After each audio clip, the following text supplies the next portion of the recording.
জিয়াউর রহমান বলতেই তারা বাংলাদেশ বুঝতো, যে বাংলাদেশ বলতেই মুসলমান দেশগুলো জিয়াউর রহমান বুঝতো। এই ঘটনাটি 1986 সালের, আব্বা মারা যাওয়ার প্রায় 6 বছর পরের ঘটনা, 5 বছর 5.5 বছর পরের ঘটনা। আমি প্রথমবার আম্মার সাথে ওমরা করতে গিয়েছি। এটি মাগরেবের, মক্কায় তখন আমরা, এটি মাগরেবের সময়কার ঘটনা। মাগরেবের পরে এশার নামাজের আগে আমরা সৌদি গভর্নমেন্টের দাওয়াতেই গিয়েছিলাম। তো তারা তখন, এখন যেরকম আপনারা নিশ্চয়ের মধ্যে অনেকে গিয়েছেন, এখন অনেক বড় বড় হোটেল ওখানে আছে, সেই সকল জায়গায় সরকারি মেহমান যারা থাকে তাদেরকে রাখে তারা। তখন খুব একটা কিছু ছিল না, তখন শুধু এখন যে হারাম শরীফটা, মক্কা মানে যে হারাম শরীফটা যত বড়, তখন আরও অনেক ছোট ছিল এবং চারিদিকে রাস্তা ছিল। তো আমাদেরকে যেখানে রেখেছিল ঠিক রাস্তার উপরে মক্কা হোটেল নামে একটা হোটেল ছিল। আপনারা অনেক আগে যারা গিয়েছেন, এখানে যদি কেউ গিয়ে থাকেন মধ্যে মক্কা হোটেলের সাথে পরিচিত আছেন। মক্কা হোটেল নামে একটা হোটেল ছিল, ওখানেই তারা কম বেশি মোটামুটিভাবে গেস্টদেরকে রাখতো, তাদেরকে গভর্নমেন্ট যাদেরকে নিয়ে যেত। তো আমাদেরকে মক্কা হোটেলে রেখেছিল।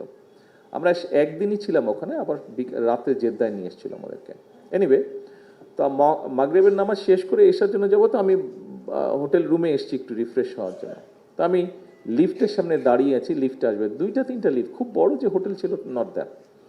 তো লিফটের সামনে দাঁড়িয়ে আছি, লিফটের জন্য অপেক্ষা করছি। আমার পাশে এসে আরেকটি লোক দাঁড়ালো।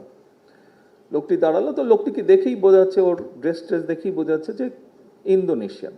মালয়েশিয়ান হলেও হতে পারে, তবে মোটামুটিভাবে বলা যায় ইন্দোনেশিয়ান, ওরা যেরকম ক্যাপ ট্যাপ পরে ওরকম। তো লোকটি আমাকে দেখলো, আমাকে দেখে তারপরে আমাকে বলল কোন দেশ, খুব সংক্ষেপে বললো উইচ কান্ট্রি, এইভাবে বললো। তা বললাম বাংলাদেশ।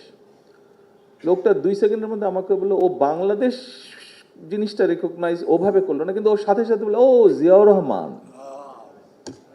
আমার নিজের সাথেই ঘটনাটাই ঘটলো। ও বললে যে ও জিয়াউর রহমান, মানে জিয়াউর রহমান বলতেই তারা বাংলাদেশ বুঝতো, যে বাংলাদেশ বলতেই মুসলমান দেশগুলো জিয়াউর রহমান বুঝতো। এটাই ছিল সন্তান হিসাবে আমার আরেকটি এক্সপিরিয়েন্স, যেখানে সন্তান হিসাবে পিতার জন্য আমি গর্ব অনুভব করেছি। এই কথাটা দিয়ে আমি আজকে আপনারা এখানে যারা আছেন, এবং এখানে মিডিয়ার অনেকগুলো ক্যামেরা আছে, নিশ্চয়ই এখানে লাইভ কানেকশনও আছে, এটা দিয়ে যেটা সংক্ষেপে আমি বোঝাতে চাইছি সকলকে, সেটি হচ্ছে শহীদ রাষ্ট্রপতি জিয়াউর রহমানকে হেনরি কিসিঞ্জার বলেছিল দেশ স্বাধীনের পরে, দুর্ভাগ্যজনক দুর্ভিক্ষের পরে, যে বটমলেস বাস্কেট।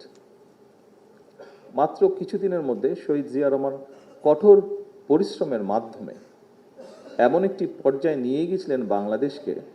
মহাশির সাহেব ওনার বক্তব্যে বলেছেন যে 1980-81 সালের দিকে বাংলাদেশ চাল রপ্তানি করেছিল। শহীদ রাষ্ট্রপতি জিয়াউর রহমানকে এত অল্প সময় এমন জায়গায় বিশ্ব দরবারে নিয়ে গেছিলেন যে মানুষ শহীদ জিয়া বা বাংলাদেশ বললে দুটোকে একসাথেই বুঝতো মানুষ। প্রিয়